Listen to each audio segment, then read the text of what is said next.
Good morning friends. आज Chhaava film की बात करूंगा।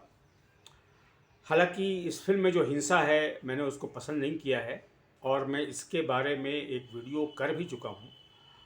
लेकिन ये बॉक्स ऑफिस पर सफल रही है, इसमें कोई शक नहीं। बड़ी सफलता है, 350 करोड़ के से ज़्यादा का बिजनेस कर चुकी है और इसको भी अप्रिशिएट किया जाना चाहिए बतौर फिल्म बिजनेस के रूप में।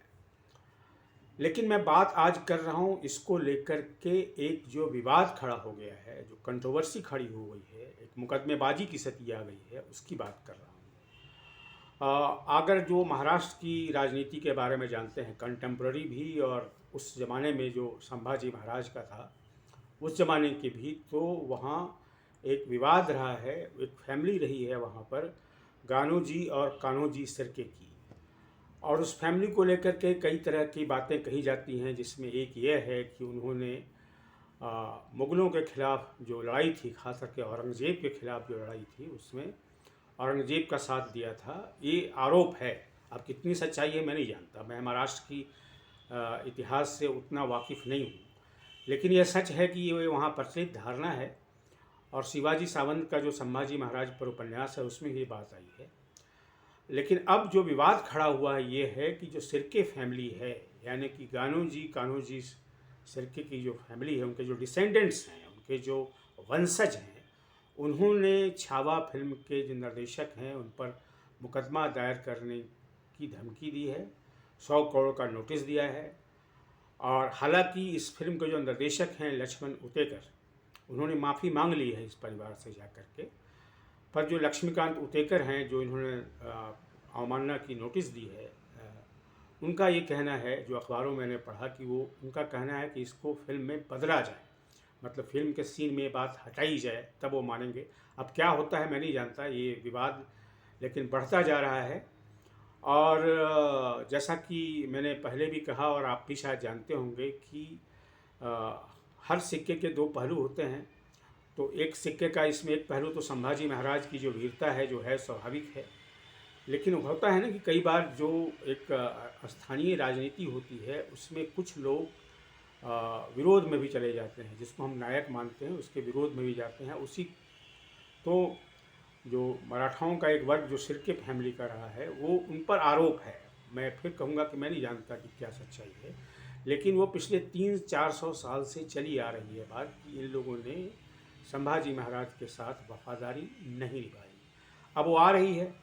अब वैसे तो लक्ष्मण उतेकर जो हैं वो माफ़ी मांग चुके हैं और कह चुके हैं कि गलती हुई, और उन्होंने ये भी कहा है कि उन्होंने सिर्फ सिरके फैमिली का ही नाम नहीं लिया है, सिर्फ जो है ये कहा है कि गानोजी और कान्होजी का नाम लिया है, मतलब सरनेम नाम नहीं लिया है। तो उनके मन में भी शायद आशंका रही होगी।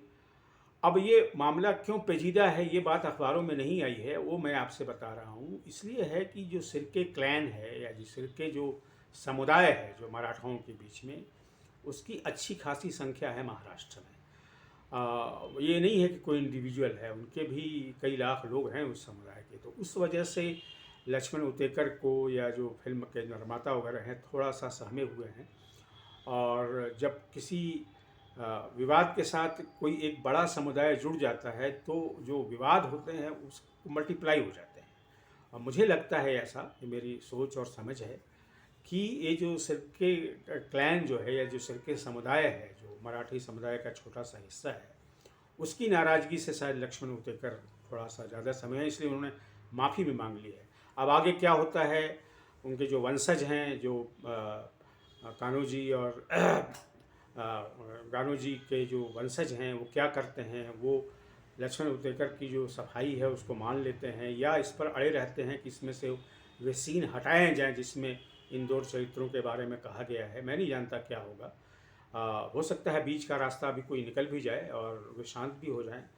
लेकिन ये भी हो सकता है कि मामला और बढ़े और अदालत तक पहुँचे, और अगर सीन को हटाना पड़ता है तो फिर क्या होता है कि निर्देशक और निर्माता दोनों को थोड़ा एम्बेरसमेंट होता है अपनी ही कम्युनिटी में। जब आप अपनी ही कम्युनिटी में घिर जाते हैं, अब एक वर्ग आपके खिलाफ चला जाता है, तो थोड़ा सा एम्बेरसमेंट तो होता है। न सिर्फ एम्बेरसमेंट होता है बल्कि एक बड़ी समस्या भी बन जाती है। तो हो सकता है कि वो समस्या बन जाए, आई डोंट नो। लेकिन ये कंट्रोवर्सी अभी जारी है, मीडिया में आ रहे हैं, खबरें आ रही हैं। और महाराष्ट्र की राजनीति में भूचाल तो नहीं आया है, लेकिन जो स्थिति है वो थोड़ी गर्माहट वाली है। देखिए अब क्या होता है।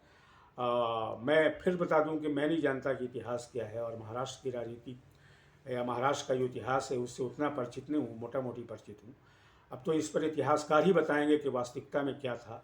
लेकिन इस फैमिली के खिलाफ एक जो मानसिकता है वो मराठा राजनीति में रही है, ये सच है, और इसका असर चुनाव में भी दिखता है। बहरहाल क्या होता है मैं नहीं जानता, लेकिन छावा फिल्म को लेकर के, लक्ष्मण उत्तेकर को लेकर के, और कान्हो जी के जो वंशज हैं उनको लेकर के एक विवाद तो खड़ा हो ही गया है।